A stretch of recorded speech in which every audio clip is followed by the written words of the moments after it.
raisons pour lesquelles, quand l'enfant naît, on lui donne le nom du papa. Pour faciliter à tout le monde d'identifier son père. En fait, c'est la réponse à la question qui est son père. Toute personne qui te rencontre, quand il te demande ton nom, en fait, il te demande qui est ton père. Parce que ton origine détermine ta destination. J'ai failli dire à Nzambé, le fils vient du père. Where are you from? Tu viens d'où? Qui est ton père? Le mot père, c'est le mot Abba, qui est traduit par source. Qui est ta source? L'eau que tu feras sortir sera l'eau conforme à ta source. C'est pourquoi on doit connaître ton père pour détecter sa doctrine, pour déterminer ta doctrine.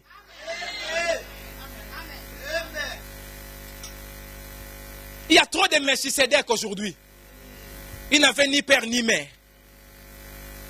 Il est apparu seulement. Prophète des nations. Prophète des nations, qui est ton père? Ça n'existe pas, évangéliste sans église. Si tu évangélises dans le monde, mais tu dois avoir une base. Un endroit qui t'envoie et un endroit où tu dois donner les rapports au retour. Ça n'existe pas, pasteur, sans base. Oh non, moi je suis apôtre, mais je n'ai pas d'église où j'ai pris. Qui t'a consacré apôtre?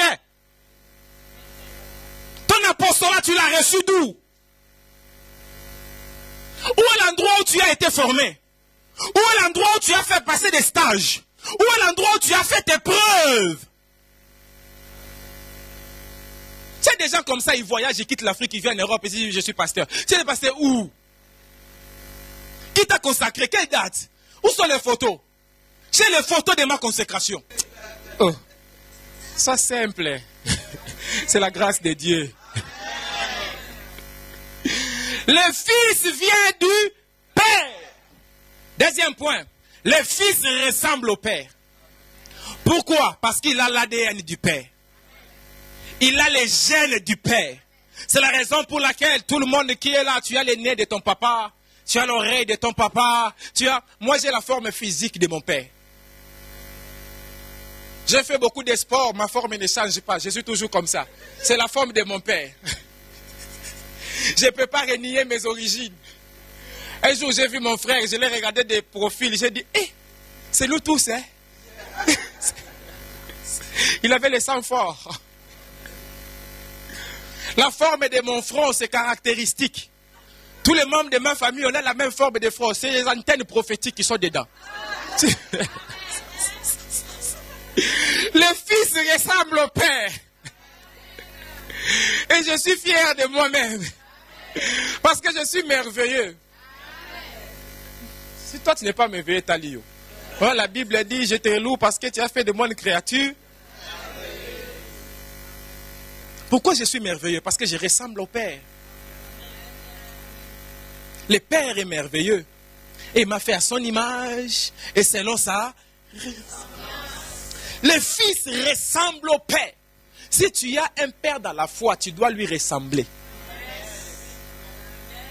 Quand tu es différent de ton Père, ce n'est pas ton Père.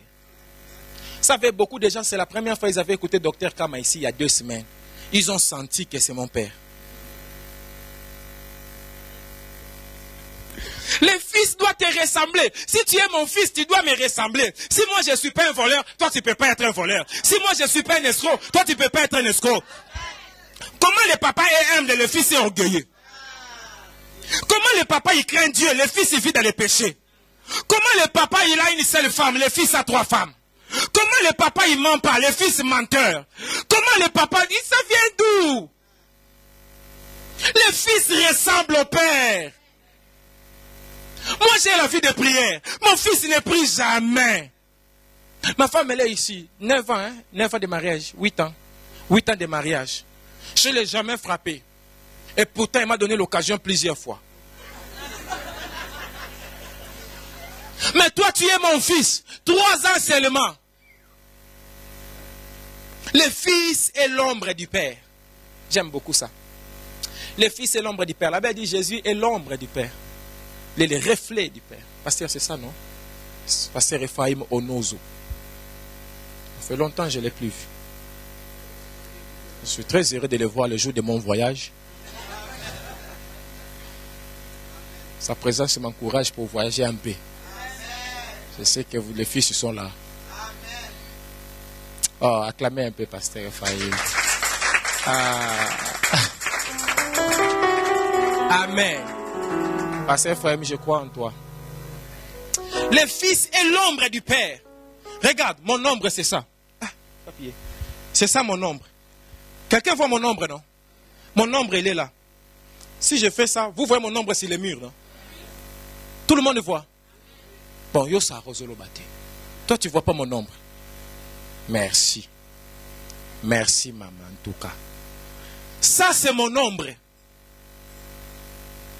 Si tu remarques que mon ombre n'est jamais détaché de moi. Les jours où mon ombre se détache de moi, mon ombre, il meurt. Parce que moi, je ne dépends pas de lui. Mais lui, il dépend de moi pour vivre. Ah, Nzambe. Le fils est l'ombre du père. Là où il y a le père, le fils doit être là. Le fils doit rester connecté avec le père. Si le père s'accroupit, le fils s'accroupit. Parce qu'il est l'ombre. Si le père court, l'ombre aussi court. L'ombre ne fait jamais rien de lui-même. L'ombre répète seulement. En fait, l'ombre mime.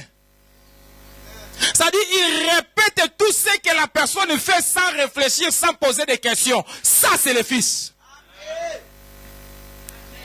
C'est ainsi que Jésus dit, le fils ne fait que ce qu'il voit faire le père. C'est-à-dire, ce que le père ne fait pas, le fils ne fait pas. C'est pourquoi Jésus a dit, mon père agit, moi aussi j'agis.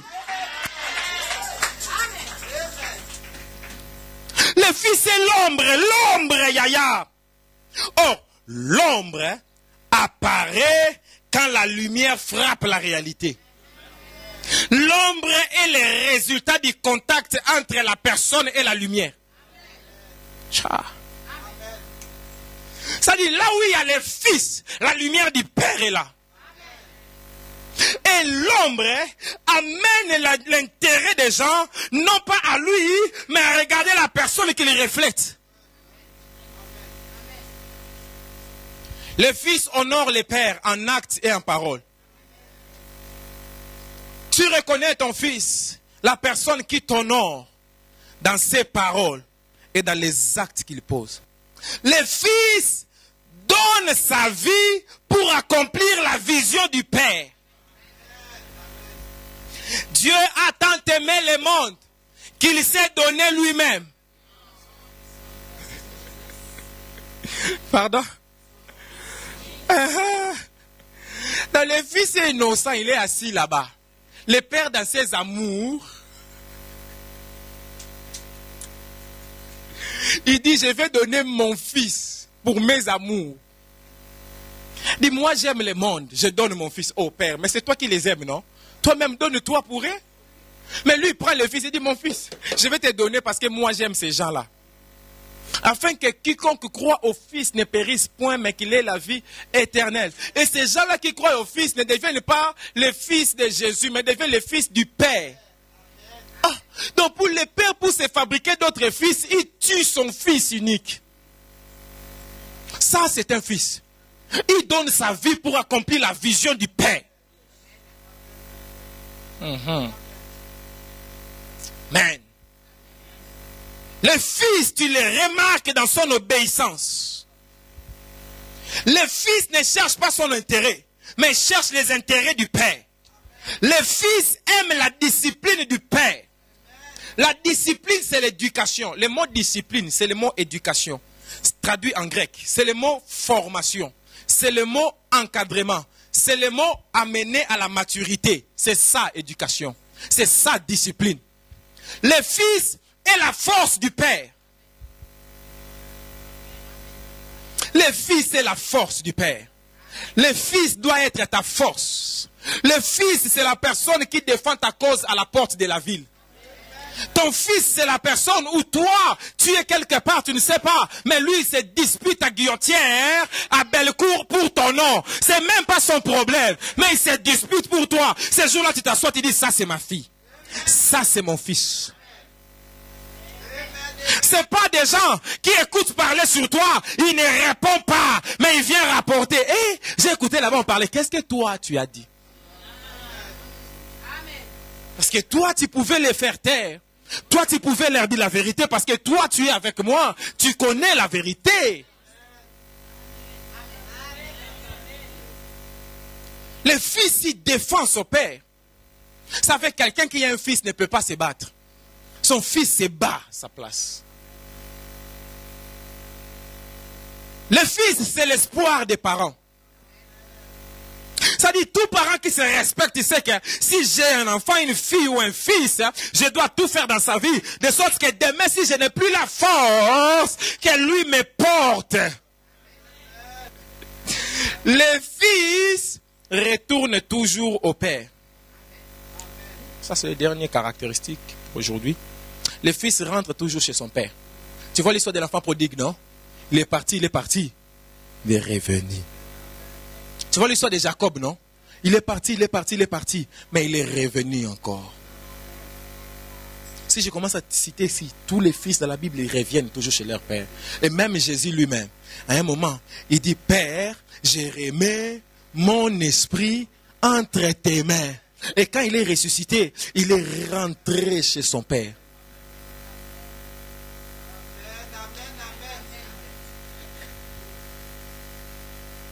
Tu reconnais ton fils. Il peut disparaître. Mais un jour tu l'entendras, tu le verras lui-même, il t'appelle ou il t'écrit, il te dit, papa, je veux retourner dans ma maison. C'est là où toi aussi tu vas reconnaître ton père. C'est lui qui ne va pas commencer à te rappeler, toi tu as fait ceci, toi tu as fait cela. Mais il va te dire tout simplement, c'est ta maison. Parce que partout on peut te chasser. Mais tu dois toujours avoir un endroit où tu sais que là-bas on ne peut pas me chasser, quel que soit mon crime. Est-ce que je communique? C'est là où je vois mes fils et mes filles, même dans cette église. C'est ton fils, c'est quelqu'un, quel que soit les degrés de sa faute, il revient vers toi. Il ne se cache pas vers toi. En fait, c'est quelqu'un qui a dans sa conscience que si quelqu'un peut me sauver, c'est lui. Si quelqu'un peut m'accepter, quel que soit le problème, c'est lui. Mais quand tu vois la personne que tu comptes, ta fille ou ton fils, commence à te cacher même les choses extraordinaires, fais attention, tu peux mourir dans ses mains. Je peux parler, non? Timothée, en tant que fils, fortifie-toi. Ne cède pas à la pression. Si moi je ne suis plus une pression pour toi, tu vas faire n'importe quoi. Je dois rester une source de pression pour toi. Je dois rester quelqu'un, quand tu me vois, tu trembles. Tu ne peux pas banaliser ton oin. Il dit, en tant que fils, fortifie-toi. Tu dois tenir bon devant la pression des ennemis et la pression du Père. Il dit, garde les bons dépôts. Ce que tu as reçu là, de moi, garde-le. Garde-le. Ces bons dépôts-là, c'est la vérité que je t'ai transmise. C'est l'évangile que je t'ai transmis. C'est les dons que tu as reçus par prophétie et imposition des mains des anciens. C'est la consécration de Timothée. Il dit, ce que tu as entendu de moi devant beaucoup de témoins, garde-le. Pourquoi il cite les témoins ici? Il cite les témoins pour que Timothée, un jour, s'il rencontre des gens qui s'opposent à lui, ou qui veulent questionner la légitimité du ministère de Timothée, il rappelle à Timothée, il y a des témoins. C'est pour ça que j'en appelle aux témoins.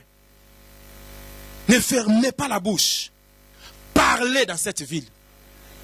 Parce que vous êtes témoins de la vérité de Dieu dans cette maison. Très souvent, l'ennemi le plus dangereux, ce n'est pas la parole des ennemis, mais c'est le silence des amis.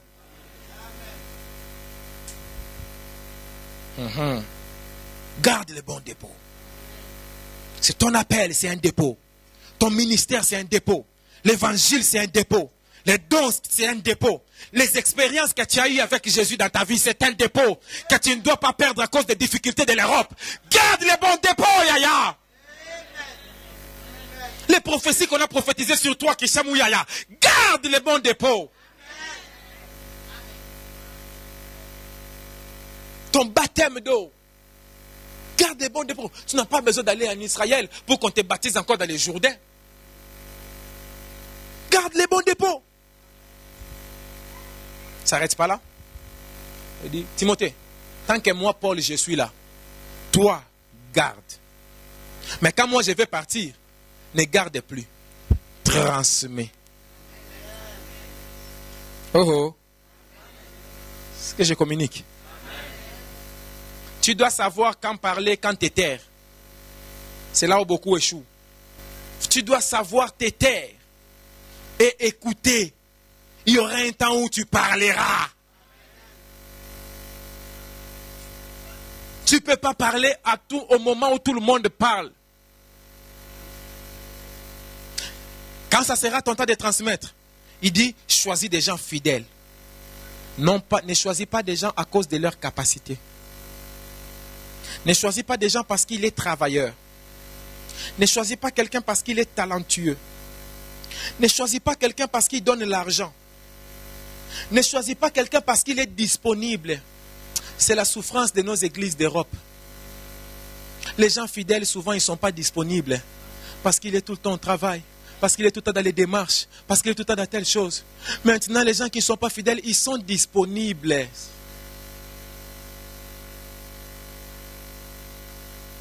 Wow.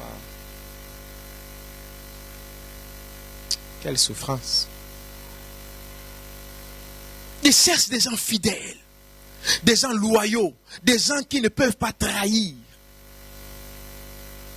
Un homme fidèle, une femme fidèle, c'est quelqu'un qui fait exactement comme le Père fait.